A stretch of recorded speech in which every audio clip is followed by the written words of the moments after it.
Where are we? We're in Campbell Hall, New York. It's about an hour and a half northwest of New York City.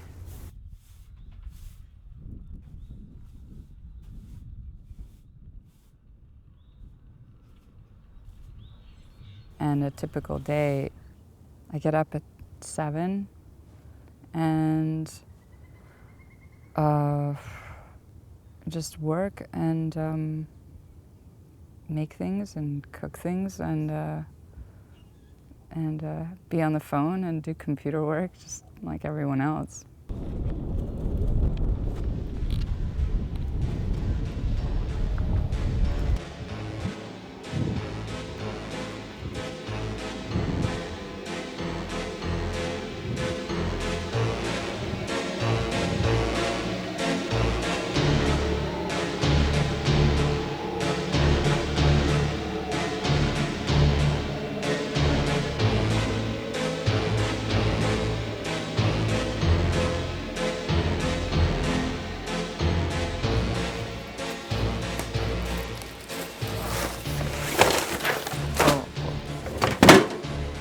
Always quite a bit of organizing.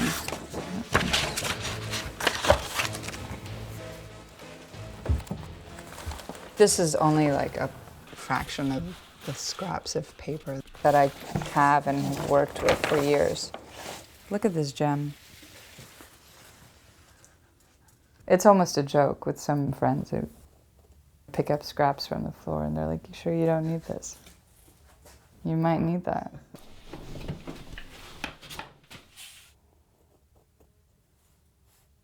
When I was a teenager, I really wanted to learn how to paint. Since I didn't really have any teachers at the time, I just read about artists and how they did it. And I said, well, I'll just do how they did it, you know, and that was to just do a lot of drawings and repeat yourself. So monotype was one way to do that, to just practice. You basically paint on a surface and you lay something else on top of that and peel the paper away. You just never knew what exactly you were going to get, which is the aspect of it I really enjoyed. To make a film, I think I would always just have an idea of what the story like vaguely would be, and I would scan the monotypes at a very high resolution, searching these things for these crazy images that I would find on a very, micro level. They were telling me the story.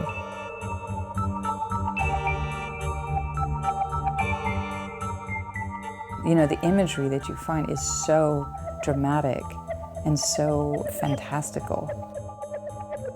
I think it evokes, a place that people want to be. So I'm interested in creating my own stories in those settings.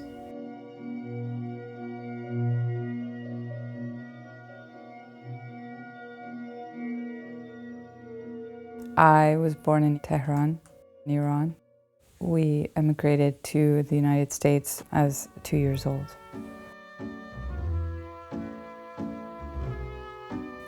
That's where I grew up. It was Orlando, Florida.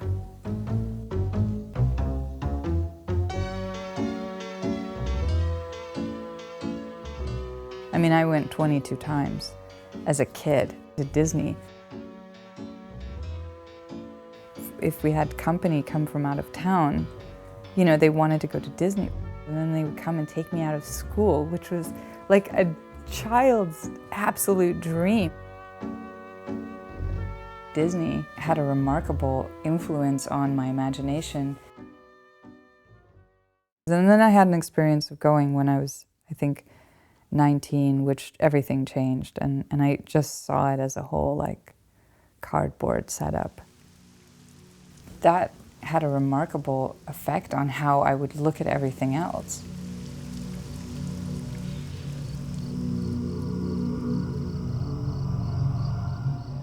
I don't have the instinct for directing. That was one aspect of filmmaking I just didn't work well with, was people. But I always thought I would love one day to make a film with couples.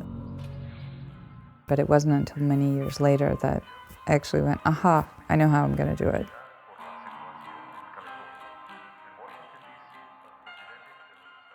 It's ridiculous, using an orange peel to make an erotic film.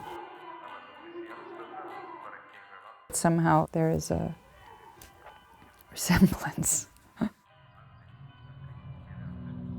I made it in my bedroom, and I had 3 or 4 cameras sometimes. I just set them on timers to shoot every 30 seconds. I would go to sleep and I could hear the clicking. I would wake up, you know, you're thinking about your children, you know, and like if they're, you know, you hear them breathing, and I would just hear like click, click, click, okay, all right, everything's fine, you know, go back to sleep.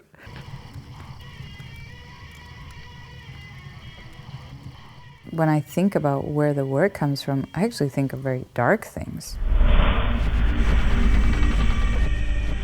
I'm definitely informed by destructive things around me or even in my own head.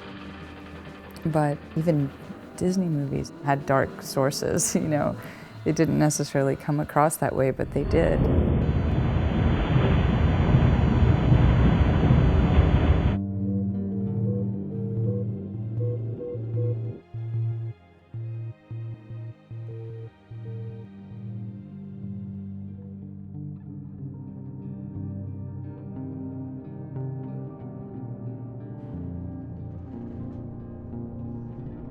I like epic stories. And I think there's the epic in just about everything.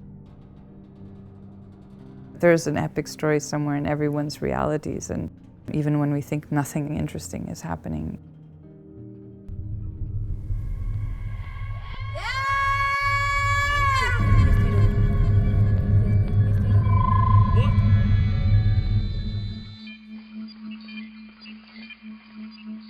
When the works sort of get sometimes classified as fantasy, I mean, I really don't see them as fantasy. I guess I'm thinking about creating a certain atmosphere, a certain place. It's just proposing a different reality.